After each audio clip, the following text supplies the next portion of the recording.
All right, so using our frequency table, I'm assuming all these up here are for one flip.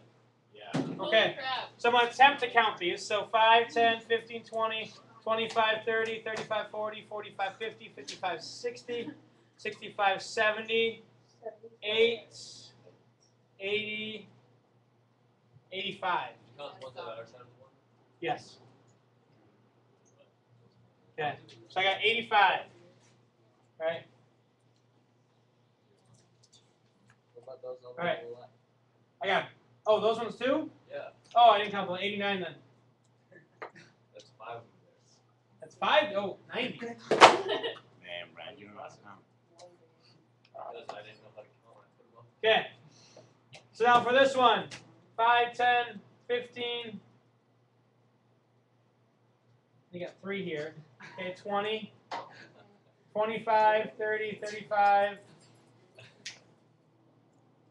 40, 1, 2, 3, 4. Guys, remember when you have 5 ticks, you cross them. It makes it a lot easier to count. That's okay though. All right. For 3, 5, 10, 15, 20, 4. For 4, 5, 10, 11, 12, it looks like. Yes. For this one, 5, 13. For 6, we got 3. And that looks like it's there. So, which one occurred the most? 1. Okay. Now, if our probability is correct. Huh? You have 1 for 13? Are you serious? Okay. Now, if probability is correct, then what percentage of our flips is number 1? Half, right? Yeah. So if probability, if this matched probability to a T, then that means half of our flips should have been child on first flip, right? Because boy on first flip, because boy is 50%, right? So how many total do we have here? 90 plus 44, that's 134, right? 186 total? Okay. So 90 is close to half, right? Okay, we'll get to that more in a second. Now, we need to fill in the relative frequency. Relative frequency is basically what percent of our flips. So how can I find the percent of the flips that are what? Or the probability of the flips that took 1 try? How can I find that probability of that percent? Okay, we did that, and those equal what? Nope. Okay.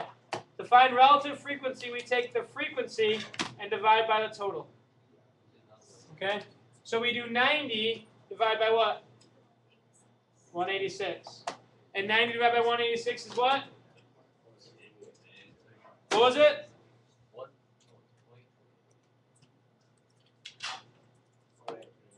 0.48? Okay.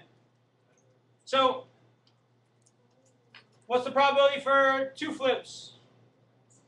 We do 44 over 186, which is, guys, this isn't that difficult. Erica, stop right here and pay attention up here, please.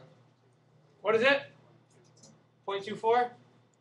Okay, I'm asking you to divide. I'd like some participation. Okay? So, 24 over 186, what's that? 0.13? Okay. 12 over 186.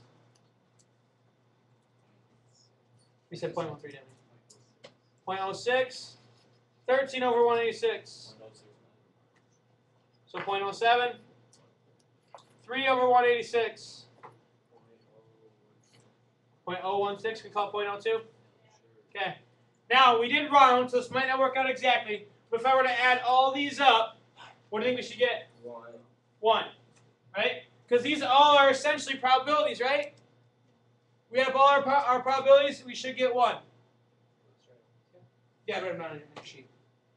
Okay. 0.9? Okay. A little bit of rounding. 0.9 exactly? Oh, interesting. Okay. All right. Now these relative frequencies, those are basically probabilities for our trials. Are these the real probabilities? Are they the true probabilities? No. No, it's for our data, right? Now, we only did 186 trials, right? Right? And 48%, Dustin, 48% of our first flips were boy, right? That means 52% of our first flips were girl, right? Is that what we expect? 48 for boy, 52 for girl? No, it's close, right? Now, if I were to do more flips, guys, what's going to happen to this percentage? It's going to be not 1, closer to 50. Okay? Whenever we collect data, guys, the larger the number of trials, the closer your data gets to what's expected. Okay, so as you increase the number of trials, the closer your data will get to what's expected. Okay? Well, we don't have time right now. Dustin just checked and we only got 9 minutes left. No, we have 1 minute, 14 minutes left. All right, so as we do more trials, guys, these will tend to get, this first flip will tend to get closer to 1. All right? Or we'll tend to get an equal amount of girls and boys. All right? All right. Now we had some questions over there that I wanted to answer. All right. The first one is what would happen to population. I don't think we're ready to answer that one first. We need to do some analysis. All right. Part of that, what's going to happen to population, depends on if there'll be more boys than girls. Now, if I remember, a lot of us predicted there'd be more girls than boys, right? That was our biggest prediction there. Now, how many total boys were born? Nope. What did every trial end with? A boy. How many trials did we run? 186. So how many trials, how many boys were born? 186. So we have 186 boys, right, in our data. How many girls do we have? Is it 186? No. No. If probability is right, it should be equal though, right? So let's figure it out. In this first column, how many girls are born? 90. First row. 89. 0. Because this is first flip boy, right? Oh. So we have 0 girls. Right? How many girls here? 1 girl, right? This means 1 girl. That means each of these 44 flips had 1 boy and 1 girl. Okay? For here, how many girls? 2. So 2 times 24 is 48. So we had 44 girls in the first group, 48 in the second, because 2 times 24 is 48, right? How many girls here? 3. Right? Because I had 3 not boys and 1 boy. Right? 3 times 12 is 36. How many girls here? 4. 4 times 13 is 52. 3 times 13. Okay.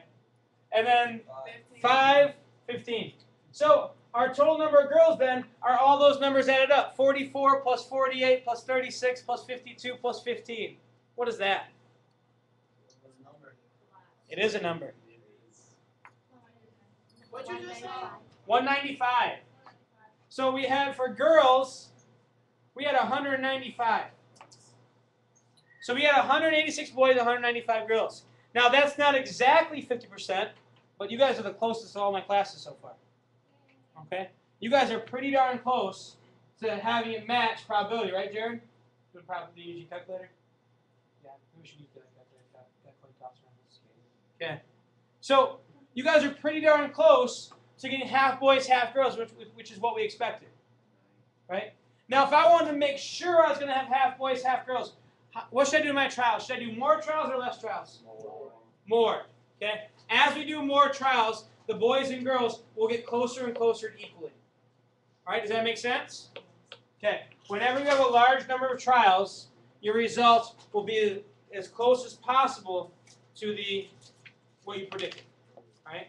So as you increase the number of trials, then your actual data will get closer and closer to the expected probability. All right?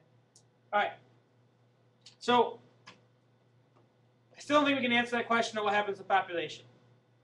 Okay? Because remember what China's old rule where we just had one child per household, the population was going to decrease by half, right? We were worrying about the children in each household. Right?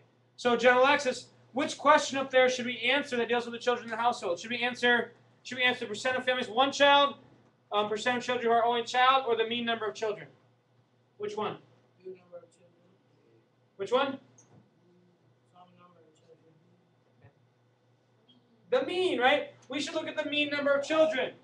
Now, we're not looking for the number of mean children. We're looking for the mean number of children. Okay? Now, what does the word mean mean? Average. So, when they're asking for the mean number of children, they're really asking for the average. Okay.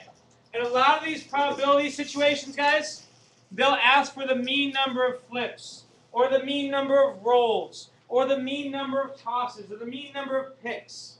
What they're asking for is the average. In order to find this average, guys, what we have to do is we have to do a sum. Guys, remember sigma? Okay. Sigma means sum, and Kyler is trying to trip me. Okay? That's okay. Sigma means sum. Sum means add, right? We got to do the sum of the number of flips times the relative frequency.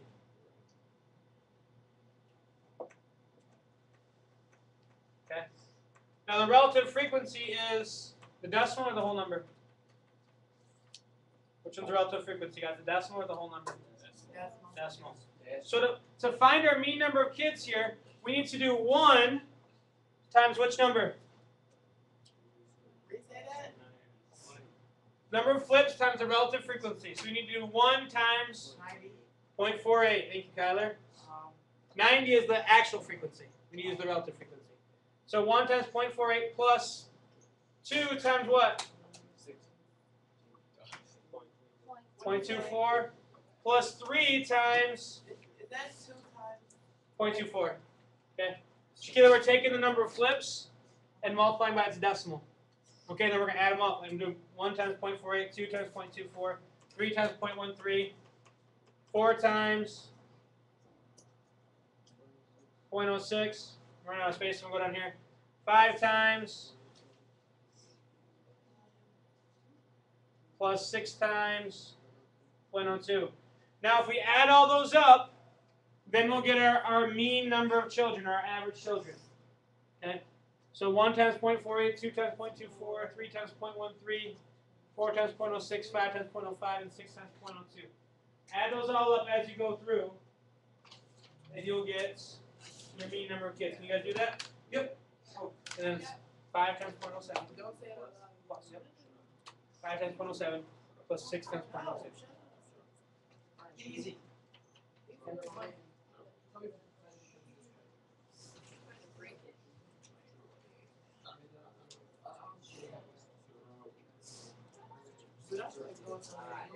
Do it.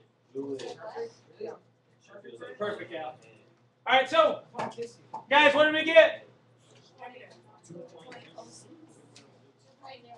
2.02? 06? Okay, so what does that tell us? How many kids will each family have? 2. 2. Even though this family had 6 and 90 families had 1, the average is 2. Right? So is that going to lower our population or maintain our population or increase it? Probably maintain, right? Because this means each 2 adults have 2 kids, right? 2 to 2 means are we decreasing? No. So our population stays the same. So maybe this policy won't work. Okay? Last question, then we'll be done for the day. What percent of families have only 1 child? Well, that's asking which of these flips did we get a successful boy in 1 attempt? Okay? The first one, right? Christian? Yes, sir. This first row represents getting a boy on the first try, right? Okay, if they got a boy on the first try, did they go for a second child? No. They weren't allowed to, did they? No. So, given this situation, that means 48% of the families will have 1 child. Okay? And more than that will have 2 children, 3 children, 4 children, and so on. Alright, does that make sense, guys? Yes. Okay. Tomorrow we're going to do the back of that worksheet, so make sure you bring that with you. Right? If you're going to forget, then put it in your folder, please, and get it back tomorrow.